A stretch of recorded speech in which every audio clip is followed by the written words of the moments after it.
Para sa video lecture na ito, ating tatalakayin ang tula, mahalagang elemento at detalye ng tula.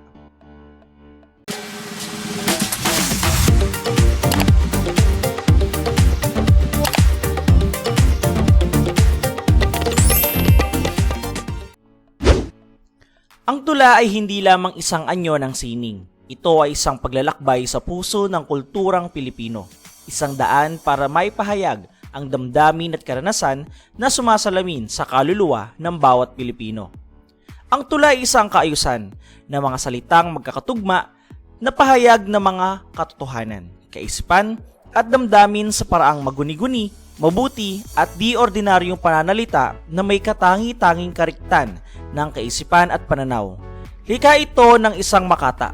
Ang sumusulat ng tula ay humahango sa kanyang karanasan, mga paniniwala at panuntunan sa buhay. Mahalagang elemento ng tula. Una, persona. Ito ang nagsasalita sa tula na maaaring ang makata mismo o isang ibang karakter tulad ng isang bata, matanda o kahit isang hayop. Halimbawa, sa tula ni Dr. Jose Rizal na Ala Patria, ang persona ay ang makata mismo na nagsasalita tungkol sa kanyang pagmamahal sa bayan. Pangalawa, sukat. Ito'y bilang ng pantig sa bawat taludtod, karaniwang 8, 12 o 16. Halimbawa, sa tula ni Francisco Balagtas na Florante at Laura, ang sukat ay may 12 pantig sa bawat taludtod na kilala bilang dodecasillabic. Pangatlo, tugma. Ito'y pagkakasintunog ng mga huling pantig ng taludtod. Nagdaragdag ito ng musikalidad sa tula. Halimbawa, sa tula ni Andres Bonifacio na Huling Paalam, makikita ang tugma sa dulo ng mga taludtod na nagbibigay ng ritmo at musikalidad.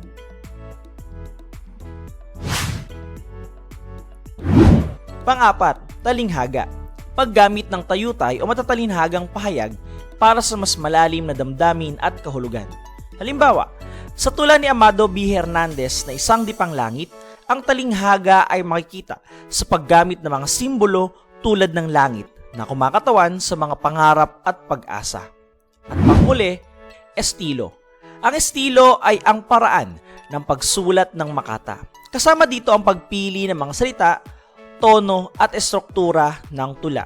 Halimbawa, sa tula ni Edith Tiempo na Buwan at Mga Bituin, ang estilo ng makata ay makikita sa kanyang masining na pagpili ng mga salita at mga imaheng nagbibigay ng buhay sa kanyang tula.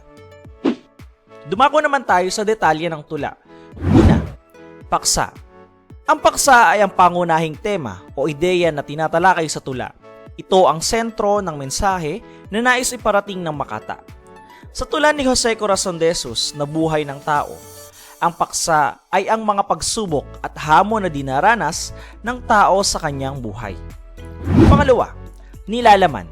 Ang nilalaman ay ang kabuuang impormasyon at mga ideya na nakapaloob sa tula. Dito nakikita ang mga detalye at mga kaganapan na bumubuo sa kwento o mensahe. Sa tula ni Francisco Balagtas na Florante at Laura, ang nilalaman ay ang kwento ng pag-ibig, pakikidigma, at mga suliranin ng mga tauhan sa isang makulay na konteksto. Kaisipan. Ang kaisipan ay ang mensahe o aral na nais ipahayag ng makata. Ito ang nagbibigay ng kabuluhan sa tula at nag-uugnay sa mga mambabasa sa kanilang sariling karanasan. Halimbawa, sa tula ni N.V.M. Gonzalez na The Bamboo Eater, ang kaisipan ay ang pagninilay sa kahalagahan ng kalikasan at ang ugnayan ng tao sa kanyang kapaligiran. Mga manunulat at akdain. Sa panahon ng propaganda, namayani rin ang paglikha ng mga tula, sanaysay at mga lathalain. Patuloy ang mga manunulat sa paghihiraya ng damdaming nag-aalab ang pagmamahal sa bayan. Ang panghihikayat na maghangad ng pagbabago ng kalagayan ng Pilipinas. Sa panahon naman ng himagsikan ay naging maalab ang pagpapatuloy na magpahayag ng pagdurusa ng mga Pilipino. At dahil sa hindi ito nakakamit, hinangad ng mahimagsikan sa panulat ang paglaya mula sa pagkakagapos mula sa mapagsamantalang mananakop, kasabay ng pagbuo ng katipunan, revolusyonaryong pakikipaglaban.